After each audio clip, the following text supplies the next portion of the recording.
टाटा समूह के मानद चेयरमैन और दिग्गज उद्योगपति रतन टाटा का बुधवार देर रात निधन हो गया।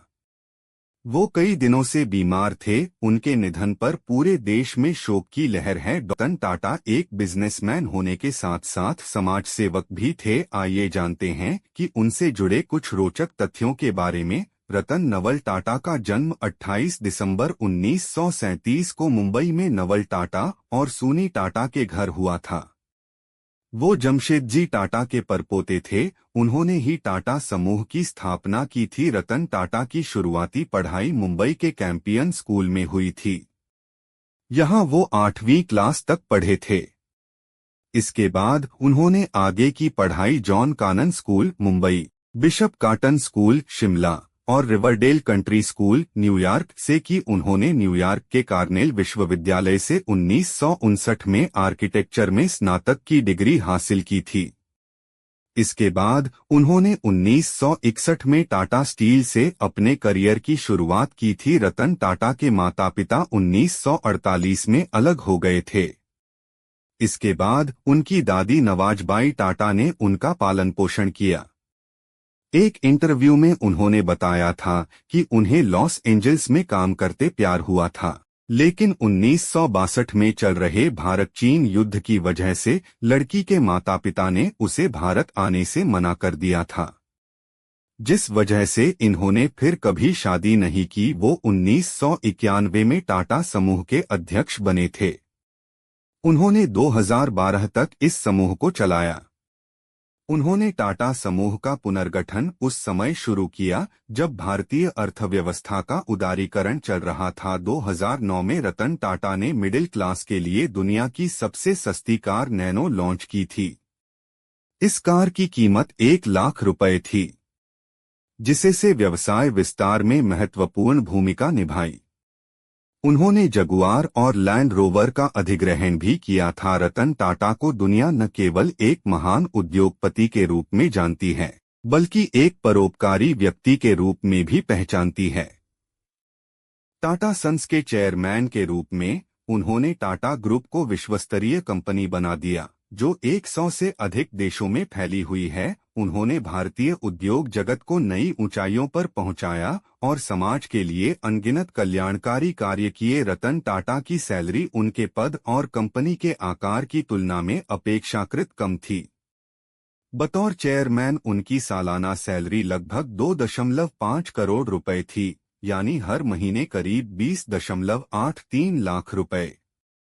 यह कमाई अन्य उद्योगपतियों के मुकाबले कम थी, क्योंकि रतन टाटा निजी संपत्ति बढ़ाने के बजाय कंपनी और समाज के लाभ पर ध्यान देते थे। रतन टाटा के जीवन का बड़ा हिस्सा समाज सेवा में समर्पित रहा। उन्होंने चिकित्सा, शिक्षा, अनुसंधान और पशु कल्याण जैसे क्षेत्रों में बड़े पैमाने पर योगदान दिया। उनकी कमाई का बड़ा हिस्सा परोपकारी कार्यों में जाता था, जिससे वे अपनी कंपनी के कर्मचारियों और समाज के लोगों की भलाई सुनिश्चित कर सकें।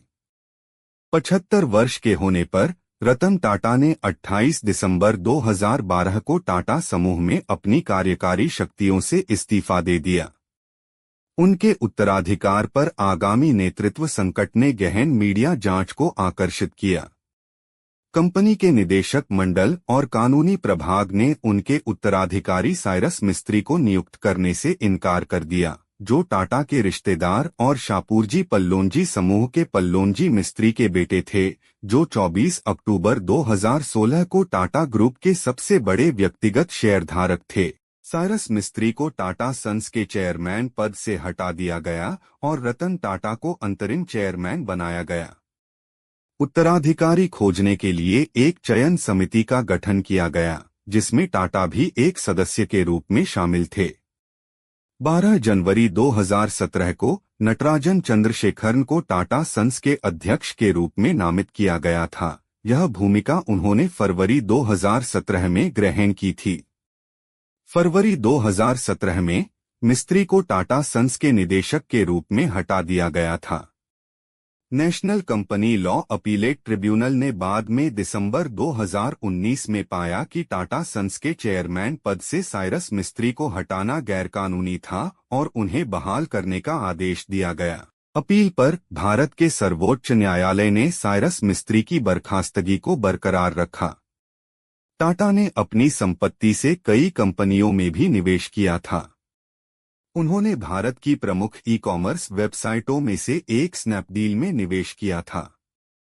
जनवरी 2016 में उन्होंने टीबॉक्स, एक ऑनलाइन प्रीमियम भारतीय चाय विक्रेता, और कैशकरो.com, एक डिस्काउंट कूपन और कैशबैक वेबसाइट में निवेश किया। उन्होंने भारत में प्रारंभिक और अंतिम चरण की दोनों कंपनियों में छोटे निवेश किए थे, जैसे भारतीय रुपया 0.95 करोड़ ओला कैब्स में अप्रैल 2015 में। यह बताया गया कि टाटा ने चीनी स्मार्टफोन स्टार्टअप Xiaomi में हिस्सेदारी हासिल कर ली है। 2016 में उन्होंने ऑनलाइन रियल एस्टेट पोर्टल नेस्टवे में निवेश किया, जिसने बाद में ऑनलाइन रियल एस्टेट और पालतू जानवरों की देखभाल पोर्टल डॉगस्पॉट शुरू करने के लिए जेनिफाई का अधिग्रहण किया।